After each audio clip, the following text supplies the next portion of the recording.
भ्रष्टाचार आक्रमण अपराध असमझदारी विकल्पविहीन विदेशी बैंक बन्छ भिकारी सिकारी नेता अभिनेता बन्छ क्रान्तिकारी बिगारी केटाकेटी भोको पेट रेटी सिपाही अविवाहित चेली बेटी बोकी पेट खेपी पिटाई भिताई रात कुटाई घात खाएर शरीर बिकाई देशको माटो नै मिठाई ठानी मैदान त्यो युद्धको गीत थियो जो देशको लागि भक्त झै प्रसिद्ध भो निशब्द भो अवशेष बाँकी चोखो बोली जो शीत थियो शिर जप्त भो देशव्यापी आत्मघाती जो पवित्र थियो प्राणको आहुति आफ्नै ज्यानको विभूतिलाई हिँडेका शहीदको केवल नामावली विभूषित कुण्ठित पीडामा डुबेकी आमालाई के काम विदुषी गरिबलाई दुई छाक्ने खुसी शरीफलाई चाहिन्छ कुर्सी आमाकै साडी बेचेर धनाट सँगै छ पुँजी गोजी भरि भारू भर भरेर भारतीको रोजी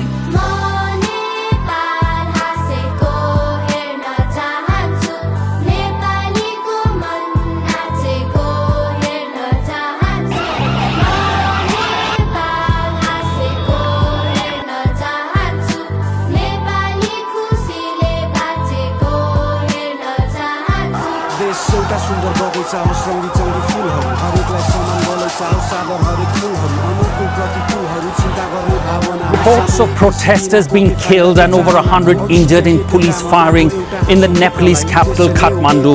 Thousands of young people marched towards parliament protesting against corruption and the government's ban on dozens of social media platforms including Facebook, Instagram Messenger, WhatsApp, X, Threads, Snapchat, etc. This is not an ordinary political protest. Thousands of young people identifying themselves as Gen Z are protesting in Nepal's capital Kathmandu. Every corruption in the country from the local level to federal level, all the Nepalese citizens are fed up of corruption. Protest was sparked from an online trend that erupted via TikTok.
What's up, YouTube? So everybody needs to know what is going on in Nepal right now. So if you don't know where Nepal is, you're not the only one. A lot of people don't, especially in the Western world. But I'm sure you've seen something about it. It's made news because what started as a protest has turned into a full-fledged revolution. But background behind this is there's always been corruption in Nepal, but the social media ban was kind of the last straw for the people there, because for one, they started calling out the rich politicians and their children for flaunting their money around while people are literally in poverty and struggling every day just to get by. So that's what really started the social media ban. They just wanted to shut that up. They didn't want people talking about them and calling them out. So they tried to ban that, and that was like the last straw. I mean, full on canceling people's freedom of speech and access to information in the outside world. So that was no small act, but that's what started the protest that you saw in the beginning of this video. And the protest was effective, for sure. Made national news. And it started out peaceful, and it was peaceful. The younger generation, the Gen Z generation, was a peaceful protest, but that did not stop the police from shooting live rounds into the crowds and killing 20 people. It was a total of 20 people killed in the peaceful protest. And yeah, so that obviously brought an uprising and anger to the country and the people of Nepal. Rightfully so. It hurt me to watch, and it still does, to see what's going on. I lived in Nepal for 5 years. I grew up there. I got friends and family who live in Nepal. So it's heartbreaking to see what's going on and what's continuing to go on, because while the protests were productive and effective, the Prime Minister resigned yesterday, or this morning. Time's weird. It's day here, it's night there. But he resigned, but that did not stop people from taking advantage of the situation, which happens with every protest, riot, revolution. Anger breeds anger, an eye for an eye. So people wanted blood, literally.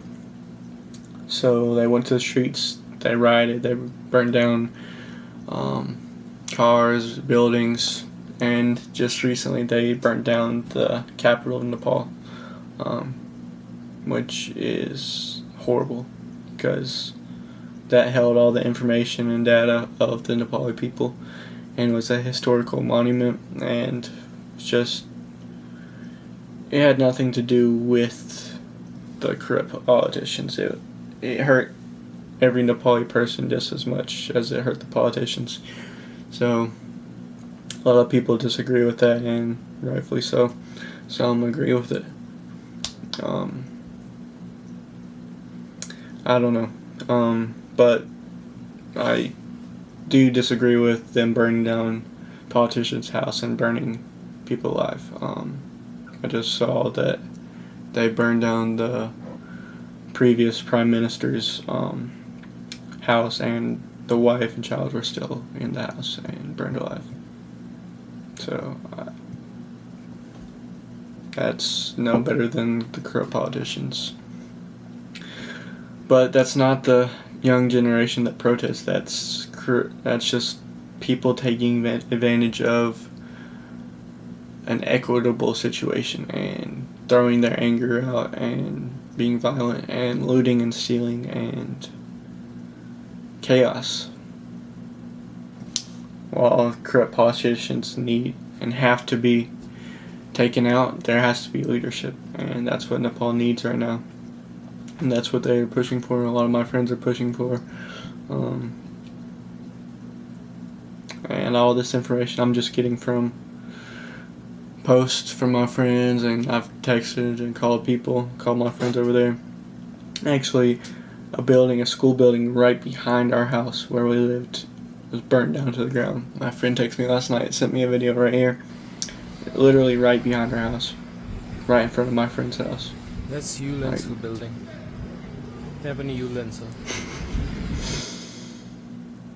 It's crazy. Crazy to think that all this is happening where I used to live. That such a thing could happen.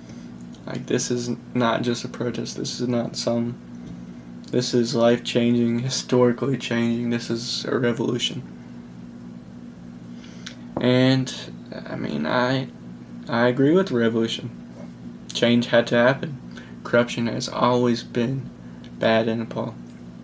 During the 2015 earthquakes, we were living over there at the time. All the money sent by the world, other nonprofit organizations, the UN, anybody who sent money to Nepal, hardly any of it got distributed to the people and actually was used to fix Nepal. Hardly any of it. Very small amount was given out. The rest of it put in their pockets. And what was spent was to fix temples or monuments. They did not use it to help the people. It was awful, and hundreds of people died in that earthquake.